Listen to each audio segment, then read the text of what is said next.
அஸ்ஸலாமு அலைக்கும் வரஹ்மத்துல்லாஹி வபரகாத்துஹு நண்பர்களே, பொதுவாகவே சைவ உணவை உட்கொள்பவர்கள் என்ன பண்ணுவாங்க அப்படின்னு சொன்னாக்கா, அவங்க தங்கள் தான் உலகத்திலேயே மிகச்சிறந்த உணவு முறையை கையாளுறவங்க அப்படிங்கிற ஒரு எண்ணம் அவங்கக்கிட்ட இருக்கும். அப்படி பண்ணும்போது அவங்க என்ன பண்ணுவாங்க அப்படின்னு சொன்னாக்கா, அந்த உணவு முறையை அடுத்தவர்கள் மேலே திணிக்கிறத அவங்க ஒரு வழக்கமாக வச்சுருப்பாங்க. அவங்கக்கிட்ட ஆட்சி அதிகாரங்கள்லாம் வந்தது அப்படின்னு சொன்னாக்கா, நாங்கள் சொல்வதைத்தான் நீங்கள் சாப்பிட வேண்டும், நீங்கள் உண்பதை நாங்கள் அனுமதிக்க மாட்டோம் அப்படிங்கிற ஒரு நிலையை அவங்க எடுப்பாங்க. அது நம்மளுடைய தேசத்தில் தற்பொழுது நடந்து கொண்டு இருக்கிறது நம்ம பார்க்குறோம். அந்த மாடுங்கிற அந்த ஒரு விஷயத்துக்காக மனிதர்கள் அடித்து கொல்லப்படுகிறார்கள் அப்படிங்கிற அந்த ஒரு நிலையை நம்ம பார்த்துக்கிட்டு இருக்கிறோம். இப்போ ஒரு படி மேலே தாண்டி வீகன் அப்படிங்கிற அந்த ஒரு நிலை, வீகன் உணவு முறை அப்படிங்கிற அந்த உணவு முறை தற்பொழுது அது சமூக வலைதளங்களில் வேகமாக போய்கிட்டு இருக்கிறத பார்க்குறோம். இந்த வீகன் உணவு முறைனா என்ன அப்படின்னு சொன்னாக்கா, இந்த சைவத்திலிருந்து இது சுத்த சைவம். என்ன அப்படின்னு சொன்னாக்கா, இவங்க அதாவது சைவத்தில் இருக்கிறவங்க இந்த உயிரினங்களை கொன்று சாப்பிட மாட்டோம் அப்படிங்கிற ஒரு நிலையில் இருக்கிறவங்க. ஆனால் இந்த வீகன்கிறது ஒரு படி மேலே போயிட்டு, நாங்கள் பால் கூட குடிக்க மாட்டோம், அதுலேருந்து வரக்கூடிய மோர், தயிர், நெய், வெண்ணெய் இது எதையுமே எடுக்க மாட்டோம் அப்படிங்கிறாங்க. என்ன காரணம் அப்படின்னு சொன்னாக்கா, பால் கறக்கும் பொழுது அந்த மாடு ஆடுலாம் ரொம்ப துன்புறுத்தப்படுது அப்படிங்கிற அந்த ஒரு வியாக்கியானம்லாம் அவங்க சொல்லக்கூடியதை பார்க்குறோம். இது இவர்களுடைய நம்பிக்கை. இவங்க என்ன வேணாலும் பண்ணிட்டு போட்டால் அது நமக்கு பிரச்சனை இல்லை. ஆனால் இவங்க என்ன பண்ணுறாங்க அப்படின்னு சொன்னாக்கா, இவங்க அசைவம் சாப்பிடக்கூடியவர்களுடைய அந்த ஒரு நம்பிக்கையை சிதைக்கக்கூடிய நிலையில் அவங்க அவர்களுடைய அந்த சித்தாந்தத்தையே கேலி செய்யக்கூடிய அளவுக்கு இவர்களுடைய பேச்சுக்கள் அந்த சமூக வலைதளங்களில் இருக்கிறதையும் நம்ம பார்க்குறோம். இதுதான் நம்மால் ஏற்றுக்கொள்ள முடியாது அப்படிங்கிறோம். சரி, இந்த சைவத்தை பொறுத்த வரைக்கும், இந்த வீகனை பொறுத்த வரைக்கும் இவங்க அவங்களுடைய நம்பிக்கையை நம்ம மேலே ஏன் திணிக்கிறாங்க அப்படின்னு பார்த்தோம்னா, அது வேற ஒன்றும் கிடையாது.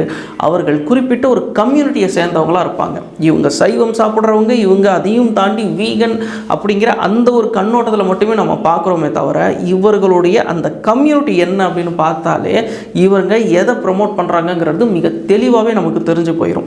இவர்களுடைய சித்தாந்தத்தை நம்ம மீது திணித்து கொண்டிருக்கிறார்கள். ஏன் இவங்க இப்படி பண்ணுறாங்க அப்படின்னா, இவங்க தான் மிகச்சரியான உணவு முறையை கையாள்வதாக இவங்க நினச்சிக்கிறாங்க. அதுக்கு காரணம் என்ன அப்படின்னு சொன்னாக்கா, இவங்க கடவுளுக்கு சொந்தக்காரங்கிறது அந்த ஒரு எண்ண ஓட்டம் இவங்களுக்கு இருக்குது. உங்களுக்கு புரியும்னு நினைக்கிறேன். அப்படிப்பட்ட சூழ்நிலையில் இவங்க மற்றவங்களுக்கு பாடம் எடுக்கணும் அப்படின்னு ஆசைப்படுறாங்க. இவங்க தான் ஆசிரியர்களாக இருக்கணும் அப்படின்னு அவங்க நம்புகிறாங்க. இதுதான் மிகப்பெரிய ஒரு பிரச்சனையாகவே இருந்துகிட்டு இருக்குது. சித்தாந்த ரீதியாக பார்க்க போனாங்க அப்படின்னு சொன்னாக்கா, அவங்க எந்த சித்தாந்தத்தை நம்புகிறாங்களோ அந்த சித்தாந்தத்திலேயே இந்த அசைவம் தடை செய்யப்பட்டது அப்படிங்கிற உறுதியான ஒரு விஷயத்தை அவர்களால் எடுத்து சொல்ல முடியாது அப்படிங்கிறது தான் உண்மை. அப்படி பார்க்கும் பொழுது நமக்கு இஸ்லாம் சொல்லக்கூடிய அந்த உணவு முறை எப்படிப்பட்டதாக இருக்கிறது அப்படின்னு சொல்லும் பொழுது, இஸ்லாம் சைவம் அசைவம் இப்படி ரெண்டாக பிரிக்கவே இல்லை. சைவத்தையும் அசைவத்தையும் ரெண்டாக உணவு முறையாக இஸ்லாம் பிரிக்கவே இல்லை. அது நிர்பந்தப்படுத்தவும் இல்லை. இறைவன் சில விஷயங்களை உணவு முறையில் ஹலாலாக்கி சில விஷயங்களை உணவு முறையில் ஹராமாக்கி இருக்கிறான். அப்போ ஹராமானதை நீ முழுமையாக தவிர்த்து கொள்ள வேண்டும். ஏன்னா ஹராம்னா தடை செய்யப்பட்டது. குறிப்பிட்ட விஷயங்களை நீ சாப்பிடவே கூடாது. ஆனால் உனக்கு அனுமதிக்கப்பட்ட விஷயத்தை பொறுத்த வரைக்கும் இது முழுசாக நீ சாப்பிட்டாகணும் அப்படிங்கிற அந்த ஒரு அவசியம் இல்லை. உனக்கு விருப்பப்பட்டால் நீ சாப்பிடு. இப்போ ஒரு உதாரணத்துக்கு, இப்போ அந்த உருளைக்கிழங்கு, கருணக்கிழங்கு, சேப்பக்கிழங்கு இதெல்லாம் இருக்குது பாருங்கள். இதெல்லாம் சில பேருக்கு பிடிக்காது.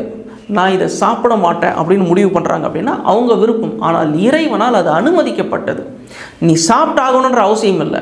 அதே சமயம் இந்த இடத்துல ஒரு முஸ்லீமுக்கு பன்றிக்கறியோ அல்லது கால்நடைகளுடைய இரத்தமோ, அது ஆட்டோடைய இரத்தமாக இருந்தாலும் சரி, மாட்டோடைய இரத்தமாக இருந்தாலும் சரி, அதுவோ அல்லது அந்த இறைச்சி வேறு ஒரு கடவுளின் பெயரால் படைக்கப்பட்ட படையலாக இருந்தாலோ அல்லது கடவுளின் பெயரால் அப்படிங்கிற பேரில் வேறொரு கடவுளின் பெயரை கூறி அந்த மிருகம் அறுக்கப்பட்டிருந்தாலும் மிக நிச்சயமாக இது தடை செய்யப்பட்டது.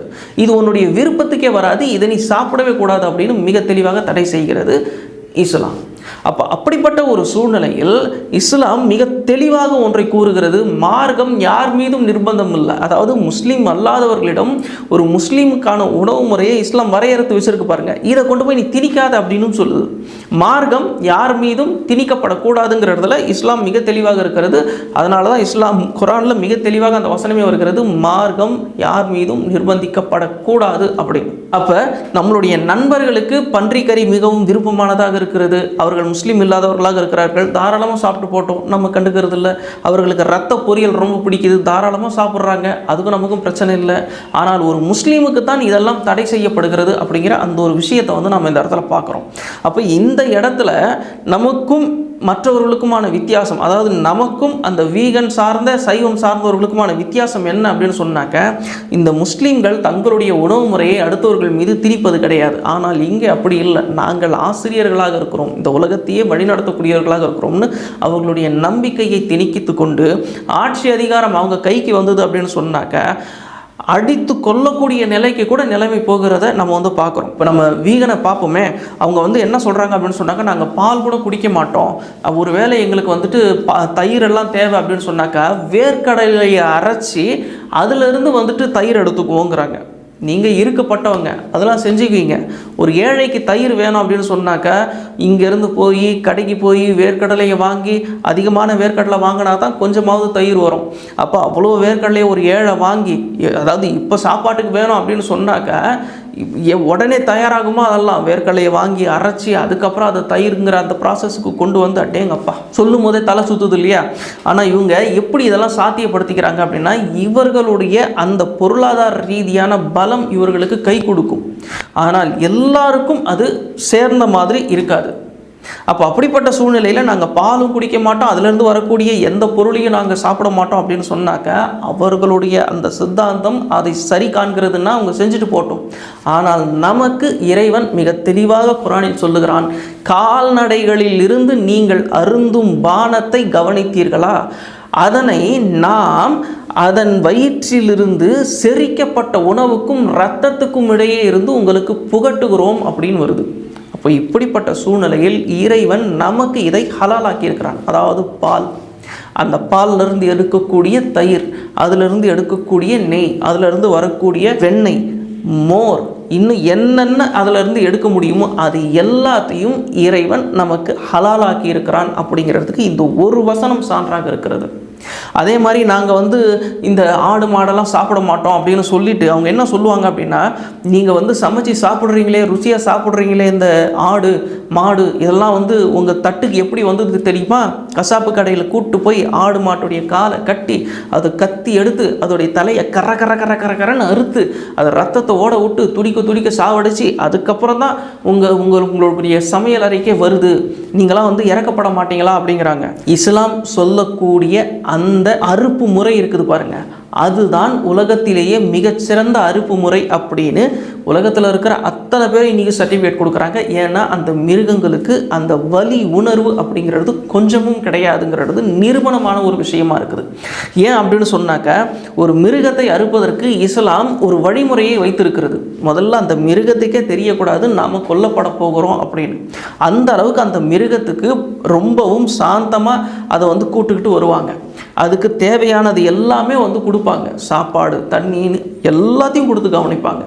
அதற்கு பிறகு கூர்மையான ஆயுதத்தை எடுத்து அதோடைய கழுத்தை வேகமாக இருக்கணும், முழுசாக கூட அறுத்துடக்கூடாது, கிட்டத்தட்ட ஒரு முக்கால்வாசி அறுத்து விடுவாங்க. அப்போ என்ன ஆகும் அப்படின்னு சொன்னாக்கா, உணர்வு நரம்புகள் எல்லாமே அறுபட்டு போய் அதுக்கு என்ன நடந்ததுன்னே தெரியாது, உள்ளே இருக்கிற ரத்தங்களும் முழுசாக வெளியாயிரும். அந்த ரத்தங்கள் வெளியாகும் போது இஸ்லாம் அந்த ரத்தத்தை தடை செய்து பாருங்க. அப்போ உடலில் அந்த ரத்தம் வந்து கட்டிப்பட்டு தேங்காது, அப்போ ரத்தம் என்ன ஆயிடுது, முழுசாக வெளியேறிடுது. அப்போ அப்படிப்பட்ட ஒரு சூழ்நிலையில் எந்த விதமான சேதாரமும் இல்லாமல், அந்த உயிருக்கு எந்த விதமான வலியும் இல்லாமல் தான் இந்த முறையை இஸ்லாம் கையாள சொல்லுகிறது. கால்நடைகளை பொறுத்த வரைக்கும் இறைவன் தான் உண்பதற்கு அனுமதி கொடுத்திருக்கான் அப்படிங்கிறது மிக தெளிவாகவே நம்ம குர்ஆனில் பார்க்க முடியும். நீங்கள் இறைவன் ஹலாலாக்கியவற்றை உண்ணுங்கள் அப்படிங்கிற அந்த ஒரு வசனத்தை பார்க்கிறோம். இறைவன் அனுமதித்த வகையில் உண்ணுங்கள், அதை நீங்கள் அறுத்து நீங்களும் உண்ணுங்கள், ஏழைகளுக்கும் கொடுங்கள் அப்படிங்கிற அந்த ஒரு வசனத்தையும் நாம் வந்து இதில் வந்து பார்க்குறோம். இது எல்லாத்தையுமே நாம் உங்களுக்காக தான் கொடுத்தோம் அப்படிங்கிற அந்த ஒரு வசனத்தையும் பார்க்குறோம். இது போக நம்ம கூடாரங்களுக்காக நம்ம அந்த தோள்களை வந்து பயன்படுத்துவாங்க, மிருகங்களுடைய தோள்களை. அதை கூட குரானில் விட்டு வைக்கல. அல்லாஹ் மிக தெளிவாக சொல்லுகிறான், நீங்கள் கூடாரத்திற்காக அந்த கால்நடைகளிலிருந்து பலன்களை பெறுகிறீர்கள், நீங்கள் பானத்தை குடிக்கிறீர்கள், நீங்கள் அதனுடைய இறைச்சியை சுவைக்கிறீர்கள், அதனுடைய தோலை கூடாரமாக பயன்படுத்துகிறீர்கள், வேறு விஷயங்களுக்காகவும் பயன்படுத்துகிறீர்கள் அப்படின்னு சொல்லும் பொழுது எல்லாம் இங்கே அனுமதி. அப்போ எது இங்கே தடை செய்யப்படுகிறது அப்படின்னு சொன்னாக்கா, அதை துன்புறுத்துவது தடை செய்யப்படுகிறது. சும்மா போகிற போக்கில் அதை சாவடிச்சிடலாம் அப்படின்னு முடிவு பண்ணால் அதைத்தான் இஸ்லாம் தடை செய்கிறது. அல்லாஹ் உயிர்களை புனிதமாக்கி இருக்கிறான், எனவே அதை கொல்ல வேண்டாம் அப்படின்னு இறைவன் சொல்லக்கூடிய இந்த வசனம் போகிற போக்கில் தேவையில்லாமல் அதை கொன்னுடாத, உனக்கு தேவையா அப்போ மட்டும் அதை எடுத்துக்கொள், அதுக்கு அனுமதி உண்டு. அது அல்லாஹ்வின் பெயரை கூறி அறித்துக்கொள் அப்படிங்கிற அந்த ஒரு விஷயத்தை அல்லாஹு சுப்ஹானஹு வ தஆலா மிக தெளிவாக சொல்கிறத நம்ம வந்து பார்க்குறோம். அப்போ இப்படிப்பட்ட ஒரு சூழ்நிலையில், அதாவது உயிர்களை கொல்லக்கூடிய அதிகாரம் யாருக்கும் அல்லாஹ் கொடுக்கவே இல்லை. அதனால தான் அல்லாஹ் என்ன பண்ணுறான்னா, நான் அனுமதிக்கிறேன், உனக்கு தேவையா நீ சாப்பிடு, நான் அதுக்கு அனுமதிக்கிறேன், ஆனால் என் பேரை சொல்லி நீ அறுக்கணும்.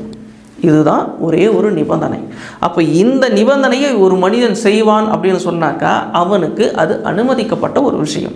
தேவைக்கு அதிகமாக அந்த உயிர்களை கொன்று நான் ஸ்டாக் பண்ணுறேன் அப்படின்னு சொன்னால் மிக நிச்சயமாக இறைவன் அதை ஏற்றுக்கொள்வது இல்லை. அந்த இடத்துல அவன் அதற்கு பதில் சொல்லணும். இறைத்தூதர் நபிகள் நாயகம் ஸல்லல்லாஹு அலைஹி வஸல்லம் அவர்களுடைய அந்த ஒரு விஷயத்தில் நீங்கள் பார்த்தீங்கன்னாலே அவருடைய வாழ்க்கையில் ஒரு சம்பவம் நடக்குது. என்ன அப்படின்னு சொன்னாக்க, ஒரு சிட்டுக்குருவியை யார் எந்த விதமான உரிமையும் இல்லாமல் கொன்று விடுகிறாரோ அது குறித்து அவர் மறுமை நாளில் அல்லாஹ்விடம் பதில் சொல்லியாக வேண்டும் அப்படின்னு இறைத்தூதர் நபிகள் நாயகம் ஸல்லல்லாஹு அலைஹி வஸல்லம் அவர்கள் சொல்கிறாங்க. ஒரு சிட்டுக்குருவியை நீ கொன்னுட்ட, உனக்கு உரிமை இல்லாமல் நீ கொன்னுட்ட, இதுக்கு நீ பதில் சொல்லணும் அப்படிங்கிறாங்க. அப்போ தோழர்கள் கேட்குறாங்க, அப்போ உரிமைனா என்ன இறைத்தூதர் அவர்களே அப்படின்னு. உனக்கு தேவைன்னு சொன்னால், அது உனக்கு உணவாகணும்னு சொன்னால் அப்போ நீ அதை செய்யலாம். ஆனால் போகிற போக்கில் அந்த உயிர்களை கொள்வதுங்கிறது மிக நிச்சயமாக தடை செய்யப்பட்டதுங்கிறாங்க. அப்போ விலங்குகளுடைய உரிமை அப்படிங்கிறது அதுங்களுடைய சுதந்திரமும் அவர்களுடைய உணவும் அவர்களுடைய அந்த தண்ணீரும் அவர்கள் மேலே துன்புறுத்தப்படாமல் இருக்கக்கூடிய விஷயங்களும் தான் விலங்குகளுடைய உரிமை. அதிகமான சுமைகள் சுமத்தப்படுவதை இஸ்லாம் விலங்குகள் மேலே ஏற்றுக்கொள்ளப்படலை. உதாரணத்துக்கு உமர் ரலியல்லாஹு அன்ஹு அவங்களுடைய காலகட்டத்தில் நம்ம பார்த்தோம் அப்படின்னு சொன்னாக்க, அவருடைய ஆட்சியில் அவர் கடை வீதியில் நடந்துக்கிட்டு வரும்போது ஒருத்தர் அளவு கடந்த பொருட்களை வந்து ஒட்டகத்து மேலே வச்சுக்கிட்டு வர்றாரு. ஒட்டகம் தள்ளாடுது. அவர் கண்டிக்கிறார். எந்த அளவுக்கு கண்டிக்கிறார் அப்படின்னு சொன்னாக்கா, தன்னுடைய கைத்தடியை வச்சு அவரை வந்து அதுலேயே தள்ளுறார். விலங்குகளுடைய உரிமையை பற்றி உனக்கு தெரியுமா தெரியாதா அப்படின்னு உடனே மன்னிப்பு கேட்குறாங்க.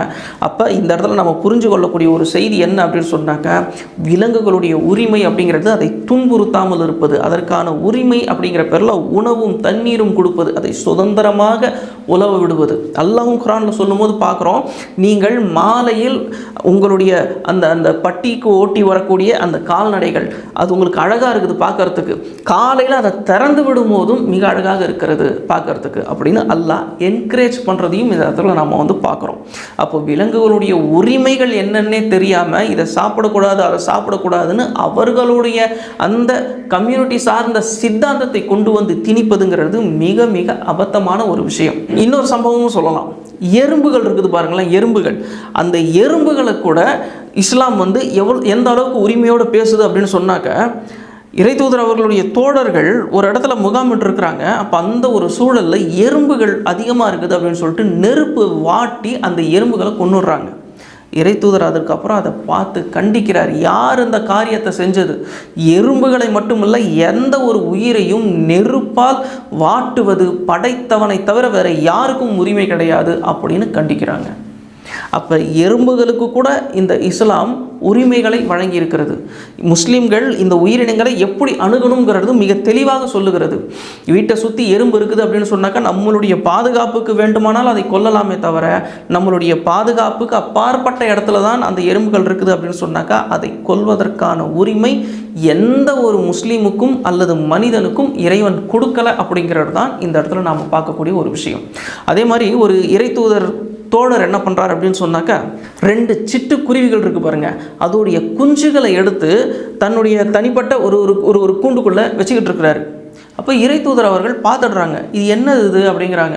இல்லை ஒரு அழகான 2 குஞ்சுகள் அதை நான் எடுத்துகிட்டு வந்துட்டேன் அப்படின்னு சொல்லும்போது இறை தூதருடைய முகமே செவந்து போகுது. யார் உங்களுக்கு இப்படி பண்ண சொன்னது? அதை முதல்ல அதோடைய தாய்கிட்ட கொண்டு போய் ஒப்படைங்க அப்படிங்கிறாங்க. என்ன காரணம்னா, இறை தூதர் தலைக்கு மேலே அந்த குருவி அந்த தாய் குருவி சுற்றி வருது. அப்போ தான் இறை தூதர் அவர்களுக்கு அந்த டவுட்டே வருது, என்ன நடக்குதுங்க அப்படின்னு. அதுக்கப்புறம் இறை தூதர் அவர்கள் சத்தம் போட்டதுக்கப்புறம் அந்த குஞ்சுகள் அந்த தாயிடமே ஒப்படைக்கப்படுகிறது. அதே மாதிரி ஒருத்தர் என்ன பண்ணுறாரு அப்படின்னு சொன்னாக்க, ஒரு ஆட்டை அறுக்கிறதுக்கு முன்னாடி இஸ்லாத்தில் பொறுத்த வரைக்கும் அந்த வரையறைகள்லாம் நமக்கு தெரியும். எந்த ஒரு முஸ்லீமும் ஒரு ஆடையோ மாடையோ கோழியோ அறுக்கும் பொழுது அந்த ஆயுதத்தை முன்னாடி வச்சு தீட்டவே மாட்டாங்க. ஏன்னா அந்த உயிரினம் பயப்படும். இது போக ஒரு உயிரை அறுக்கும் பொழுது இன்னொரு உயிர் எதிரில் நிற்காத மாதிரி பார்த்துக்குவாங்க. ஏன்னா அப்பவும் அது பயப்படும், பதறும், அழுவும். அதுவும் ஒட்டகங்கள்லாம் அழுவுறதை நம்ம கண்ணாலேயே பார்க்க முடியும். அப்போ அந்த ஒரு சூழலில் இஸ்லாம் இதெல்லாம் தடை செய்கிறது. அப்படிப்பட்ட ஒரு சூழலில் இறை தூதர் அவர்கள் ஒரு ஒரு ஒரு ஒரு தெரு வழியாக போய்கிட்டு இருக்கும் பொழுது ஒரு ஆட்டை கட்டி போட்டுட்டு அது கண்ணு முன்னாடியே ஆயுதத்தை தீட்டிக்கிட்டு இருக்காரு ஒருத்தர். அதை பார்த்து இறை தூதர் அவர்கள் சத்தம் போடுறாங்க, அந்த ஆட்டை 2 முறை சாவடிக்க போகிறீங்களோ? உங்களுக்கு வரையறை என்னன்னு தெரியாதா? இந்த ஆயுதத்தை தீட்டும் பொழுது அந்த ஆட்டுக்கு அந்த விஷயமே தெரியக்கூடாது அப்படின்னு சத்தம் போடுறாங்க. அப்போ இஸ்லாத்துடைய அந்த வரையறை அப்படிங்கிறது மிக தெளிவானது. அந்த சட்டதிட்டங்கள் மிக தெளிவானது. இது புரிஞ்சு கொள்ளாமல் தெரிஞ்சு கொள்ளாமல் இறைவன் எதுக்கு அனுமதி கொடுத்துருக்குறான் இதை சாப்பிட்றதுக்கு அப்படிங்கிற அந்த ஒரு விஷயம் கூட தெரியாமல் தங்களுடைய சித்தாந்த திணிப்பில் மட்டுமே இவர்கள் தீவிரமாக இருக்கிறார்கள் அப்படின்னு சொல்லும் பொழுது இவங்களை நம்ம என்ன பண்ணுறதுன்னு தெரியல. கேட்டால் உயிர்களை கொல்லக்கூடாது அப்படின்வாங்க. எம்ஆர் ராதா ரத்த கண்ணீர் படத்தில் ஒரு டைலாக் சொல்லுவார்ல, நீங்களாம் உயிர்களை கொல்றதே இல்லையாப்பா, அப்போ ராத்திரியில் மூட்டை பிடிச்சி கடிச்சா என்ன பண்ணுவீங்க அப்படின்னு கேட்பார்ல, அந்த மாதிரி தான் கேட்கணும் இவங்களை. அப்போ இந்த இடத்துல நம்ம புரிஞ்சு கொள்ளக்கூடிய ஒரு விஷயம் என்ன அப்படின்னு சொன்னாக்க, மிக தெளிவாக இஸ்லாம் கால்நடைகளை உண்பதற்கு அனுமதி கொடுத்திருக்கிறது. அந்த அனுமதியை பயன்படுத்தி கொள்வதும் இல்லை எனக்கு இதில் விருப்பம் இல்லை அப்படின்னு விலகி இருப்பதும் தனிப்பட்டவர்களுடைய உரிமை. ஆனால் இஸ்லாம் தடுத்த விஷயத்தில் அதுக்கப்புறம் நம்ம உள்ள நுழையக்கூடாது. இஸ்லாம் எதை சாப்பிடக்கூடாது அப்படின்னு தடுத்துருச்சோ அதை எப்போவுமே சாப்பிடக்கூடாது. நீ இதை சாப்பிடலாம் அப்படின்னு சொன்ன விஷயத்தில் அது உன் விருப்பத்துக்கு உட்பட்டது. எனக்கு கோழிக்கறி பிடிக்கும், இல்லை பிடிக்காது. எனக்கு மாட்டுக்கறி பிடிக்கும், இல்லை பிடிக்காது. எனக்கு ஆட்டுக்கறி பிடிக்கும், பிடிக்காது. இதெல்லாம் அவங்களுடைய விருப்பம். ஆனால் இதுதான் சிறந்த முறைன்னு நம்ம யார்கிட்டையும் போய் நிர்பந்தம் செய்யக்கூடாது. அது தவறான ஒரு விஷயமாகவும் இருக்கிறது. இன்னொரு சம்பவமும் இருக்குது. ரொம்ப அழகான அந்த சம்பவத்தை கூட சொல்லலாம். என்னென்னா, ஒரு தோழர் இறை தூதர் அவர்கள்கிட்ட சொல்கிறாங்க, நான் என்னுடைய ஆட்டை அறுக்கிறதுக்கு எனக்கு மனசே வரலை இறை தூதரை, எனக்கு பரிதாபமாக இருக்குது அப்படின்னு சொல்கிறாங்க. அப்போ இறை தூதர் அவர்கள் ரொம்ப அழகாக அதுக்கு விளக்கம் கொடுக்குறாங்க. அதன் மீது நீர் அன்பும் பரிவும் காட்டினால் அல்லாவும் உன் மீது அன்பும் பரிவும் காட்டுவான் அப்படிங்கிறாங்க. அப்போ இதிலேருந்து நம்ம புரிஞ்சு கொள்ளக்கூடிய செய்திகள்லாம் என்ன அப்படின்னு சொன்னாக்க, இஸ்லாம் அனுமதி கொடுத்துருக்கு, வேண்டுமானால் அதை நீ பயன்படுத்திக்கொள், இல்லைனா விலகிக்கொள் அப்படிங்கிறது தான். ஆனால் நம்மளுடைய விருப்பத்தை கொண்டு இதுதான் சரி அப்படின்னு திணிக்கும் பொழுது மிக நிச்சயமாக அதை நாம் ஏற்றுக்கொள்ள முடியாது அப்படிங்கிறது தான் இந்த இடத்துல நம்ம பார்க்கக்கூடிய ஒரு செய்தி. அதே மாதிரி இறை தூதர் அவர்கள் ஒரு தோட்டத்துக்குள்ளே நுழையிறாங்க. அந்த தோட்டத்தில் நீங்கள் பார்த்தீங்கன்னா ஒரு ஒட்டகம் அழுதுகிட்டே நிற்கிது. பொதுவாக ஒட்டகம் அழுகுறது நம்ம நல்லாவே பார்க்க முடியாது. அது கண்ணில் இருந்து அப்படியே தண்ணியாக போகும். மனுஷங்க அழுகுற மாதிரி தான் இருக்கும். பார்க்குறதுக்கே பரிதாபமாக இருக்கும். அவர் அந்த ஒட்டகத்தால் நிற்கவும் முடியல, ரொம்ப மெலிஞ்சு போயிருக்கு. அப்போ இறை தூதர் அந்த ஒட்டகத்தை கவனிக்கிறாங்க. இது ஏன் இது இப்படி இருக்குது அப்படின்னு சொல்லிட்டு கிட்ட போயிட்டு அதோடைய பின்பக்கத்தை அப்படியே தடவி கொடுக்குறாங்க. அப்போ ஒரு விஷயத்தை அவங்க கண்டுபிடிக்கிறாங்க. அவங்களுக்கு அந்த விஷயம் தெரியுது. அப்போ அந்த ஒட்டகத்துடைய உரிமையாளரை கூப்பிட்டு சத்தம் போடுறாங்க, இந்த ஒட்டகத்துடைய உரிமை என்னன்னே உனக்கு தெரியாதா? இதுக்கு கரெக்டான உணவு கொடுக்க மாட்டிங்களா? இதை துன்புறுத்தி வேலை வாங்குறீங்க, இதுக்கு ஓய்வே நீங்கள் கொடுக்கல, இது ரொம்ப பதட்டமாக இருக்குது அப்படின்னு சொன்ன உடனே அவர் அப்படியே பார்க்குறாரு, இறை தூதருக்கு இதெல்லாம் எப்படி தெரியும் அப்படின்னு. அப்போ இறை தூதர் சொல்கிறாரு, உன் ஒட்டகம் தான் இந்த விஷயத்தை எனக்கு சொல்லுச்சு அப்படிங்கிறாரு. அப்போ இஸ்லாம் விலங்குகள் மேலே வச்சிருக்கிற ஒரு வரையறை உரிமை என்ன அப்படின்னு சொன்னாக்கா, விலங்குகளுடைய உரிமை என்ன அப்படின்னு சொன்னால், முழுக்க முழுக்க நமக்கு தேவை அப்படின்னா அதை பயன்படுத்தி கொள்ளலாம். மற்ற நேரங்களில் அதனுடைய உரிமை அது சரியாக மேய வேண்டும், சுதந்திரமாக இருக்கணும், சந்தோஷமாக இருக்கணும், பதட்ட நிலையில் அது இருக்கக்கூடாது, அதுக்கு தேவையான அளவுக்கு உணவும் தண்ணீரும் கொடுக்க வேண்டும் அப்படிங்கிற அந்த ஒரு விஷயம். ஏன்னா இதை தவிர அதுங்க பெருசாக வேறு எதுவுமே எதிர்பார்க்காது. அதுங்க நமக்கு நைட்டில் தூங்கும் போது எங்களுக்கு ஏசி போட்டு கொடுக்கணும் அப்படின்னோ, காலையில் நாங்கள் மேயறதுக்கு எங்களுக்கு வந்து ஒரு கேப் புக் பண்ணி கொடுங்க அப்படின்னோ அதுக்கு கேட்காது. நீ ஏன் எங்களை வெளியே விடு, இல்லை வெளியே மேய்ச்சல் இடம் இல்லையா, எங்களை உள்ளுக்குள்ளேயே சுதந்திரமாக ஒரு காம்பவுண்ட்குள்ளே விடுங்க, எங்களுக்கு வந்து தேவையான அளவுக்கு சாப்பாடு போடுங்க, தண்ணியை கொடுங்க, இதுதான் அதுங்க எதிர்பார்க்க போகுது. அப்போ இது சரியாக நிறைவேற்றுங்க, உங்களுக்கு தேவையான அப்போ அதை நீங்கள் பயன்படுத்தி கொள்ளுங்கள். இதுதான் இஸ்லாம் சொல்லுகிறதே தவிர இது யார் மேலேயும் நிர்பந்தமும் இஸ்லாம் வந்து படுத்தலை அப்படிங்கிற அந்த ஒரு விஷயத்தையும் நம்ம வந்து பார்க்குறோம்.